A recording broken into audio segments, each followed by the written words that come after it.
Beleza, agora que a gente cobriu mais ou menos o básico de lógica que a gente vai estar usando, eu gostaria de... Bom, não sei se você aí está assistindo tá no terminal, mas a gente vai sair do terminal, voltar pro CMD, a gente sai do terminal com exit assim.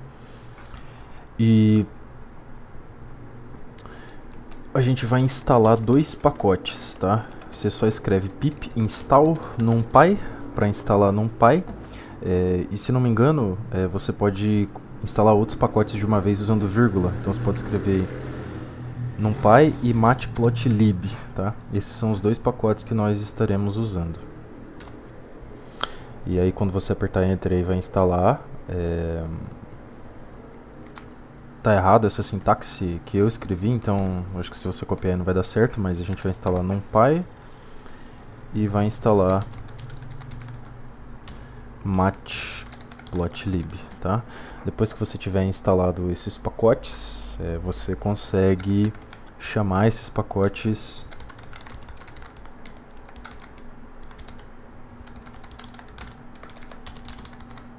o matplotlib a gente chama desse jeito mesmo, .pyplot splt, e você pode chamar o numpy também, né? Esse as, justamente a gente está associando esse nome do pacote padrão a uma outra variável. Então, poderia escrever só n aqui, por exemplo, só para deixar de exemplo. E aí eu posso checar o numpy, a versão dele, que é exatamente igual à versão que da variável n, né, que eu chamei de numpy. E cuidado para não escolher variáveis ruins, porque isso pode confundir com as suas variáveis dentro do seu código, né? Por exemplo, numpy não está definido. O n está definido? Ah, o n está definido, né? E justamente esse n é o numpy, ó. Vamos checar essa condição, né? Caso seja verdade, printa verdade.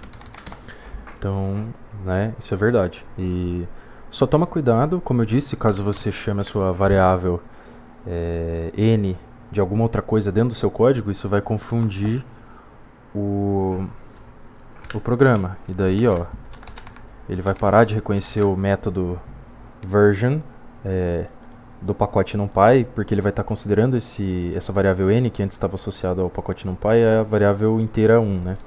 Então, basicamente virou inteiro, né?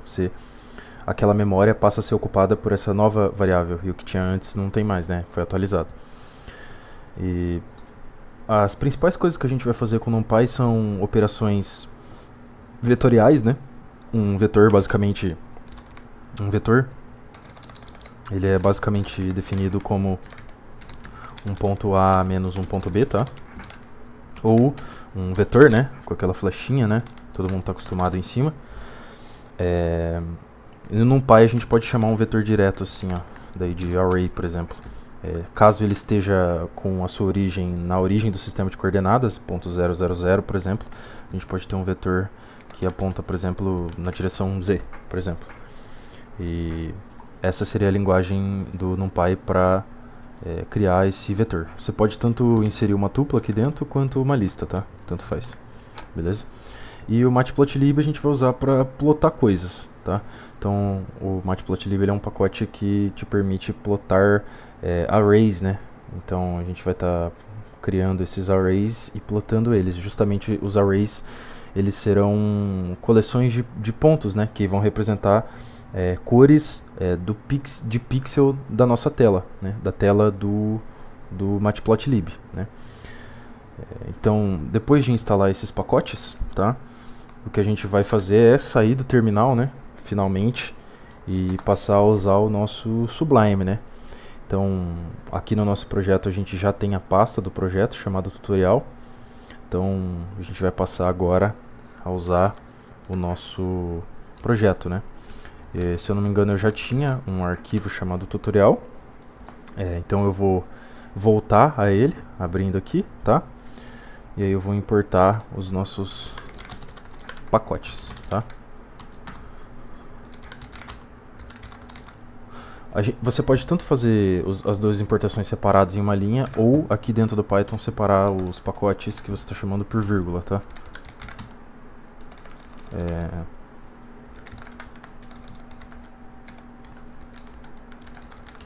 Isso aqui vale para o terminal também, tá? Escrever desse jeito.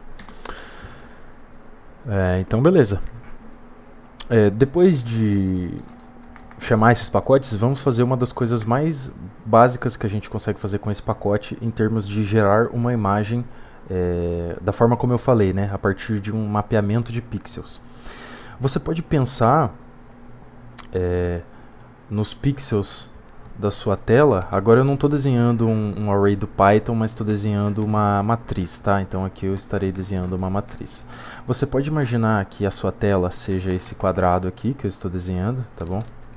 Então você pode imaginar a sua tela como sendo isso aqui, tá? E se a sua tela é isso aqui, então e essa tela possa ser aproximada a uma certa matriz, então cada elemento dessa matriz, por exemplo, esse aqui seria o elemento 0, 0. Cada elemento dessa matriz corresponde a um pixel da sua tela. E o tamanho da sua matriz é justamente a largura da sua tela pela altura da sua tela, né? Certo? Então a gente pode criar uma certa matriz bidimensional, ou até mesmo tridimensional, né? Caso se os valores aqui de dentro forem outras listas ou outros arrays, seria uma lista tridimensional, né? Então a gente pode criar esse tipo de lógica para associar itens de um array a pixels da tela, tá? Então como que a gente pode fazer isso? A gente pode criar uma imagem a partir do NumPy, que ela pode ser preta, ou seja, eu estou criando vários zeros, onde nós teremos valores RGB, todos setados para 0, e um valor RGB é justamente um array de 3 valores, né? Basicamente, se você quiser imaginar de uma forma mais simples, uma cor é como se fosse aqui na nossa lógica uma lista com 3 itens, né? Onde o item primeiro corresponde a vermelho, o segundo verde e o terceiro azul. E aqui no Python a gente passa valores de altura, no NumPy, né? A gente passa valores de altura dessa matriz, largura dessa matriz por segundo, e em terceiro a gente passa os canais de cores, que aqui são 3. Se a gente colocasse 1, isso aqui resultaria numa imagem em preto e branco, tá? Mas isso aqui é uma imagem 50 por 50 preta com 3 canais de cores. Da mesma forma, a gente pode criar uma imagem branca, onde em vez dos canais de cores serem todos zeros, são na verdade só todos uns, né? O que corresponderia à cor branca, que no espectro RGB é 255. Porém, no Matplotlib ele já faz essa conversão direta, e o range das cores vai, na verdade, estar situado entre 0 e 1. Então a gente já podemos nos referir a essas cores como 0 e 1, onde 1 representa 255, 0 é 0 e os valores do meio, né, vão representar os valores do meio. E por último a gente pode também criar um barulho, um ruído, que é uma dispersão uniforme, com cores que vão de 0 a 1, né, e o tamanho dessa matriz vai ser 50 de altura por 50 de largura por 3 também canais de cores, certo? E agora para plotar essas imagens que a gente criou, porque a gente só está criando essas variáveis, né? A gente tem que plotar no Matplot. Então a gente vai chamar plt imshow, é assim que chama, e aí a gente chama a imagem que a gente quer plotar. Eu gosto de usar ponto e vírgula porque ele economiza linhas, tá? Então um ponto e vírgula é como se fosse uma nova linha, é equivalente a isso. Porque sempre que você vai plotar uma imagem, você tem que primeiro criar o objeto, que é a imagem a ser plotada, e depois agir para plotar o objeto. Então eu gosto de economizar essas duas linhas que sempre vão ocorrer. Eu gosto de economizar elas e colocar numa só, tá? Então a gente vai ter a imagem primeira, que deveria ser uma imagem uma imagem preta, uma imagem branca e uma imagem de ruído, né? Vamos ver se esse código está executando alguma coisa. A gente volta aqui para o nosso terminal. Já estamos na pasta do arquivo, né? Então basta eu chamar aqui Python ou o próprio, no meu caso aqui, tutorial.py, e deveria executar esses 3 plots separadamente. O primeiro é uma imagem, como você pode ver aqui, ó, 50 por 50 preta. A segunda, uma imagem 50 por 50 branca. E a terceira, uma imagem 50 por 50 de ruído, né? Onde tem basicamente todas as cores aí do espectro e tem cara de ruído. Isso aqui é uma imagem um pouco mais interessante que você consegue gerar inicialmente, né? E assim como eu tinha dito, assim como a gente pode modificar os valores de uma lista, a gente pode modificar valores de um array, por exemplo. Então eu posso, por exemplo, inserir nessa imagem, bem no centro dela, né, que seria na posição 25, 25, eu posso inserir a cor.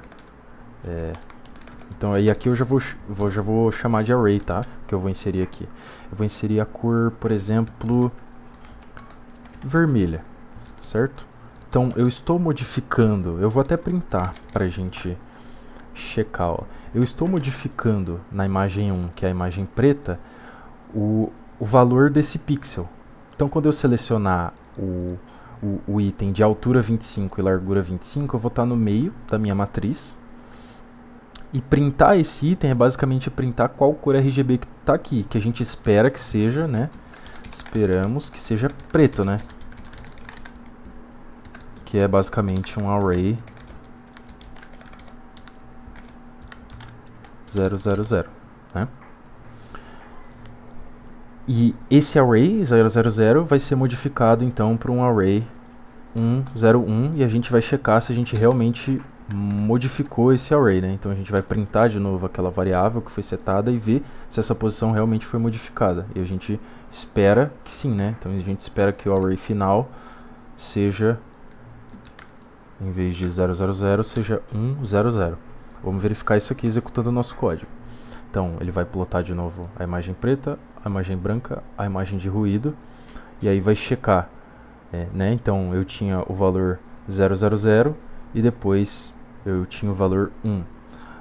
A diferença aqui é que eu estou mostrando antes de alterar, né? Então eu quero na verdade alterar antes de mostrar, né? Senão eu vou ter uma imagem 100% preta, né? Então eu estou basicamente esperando que a primeira imagem plotada tenha um ponto vermelho na tela, né? Então a gente setou esse pixel para cor vermelha, tá?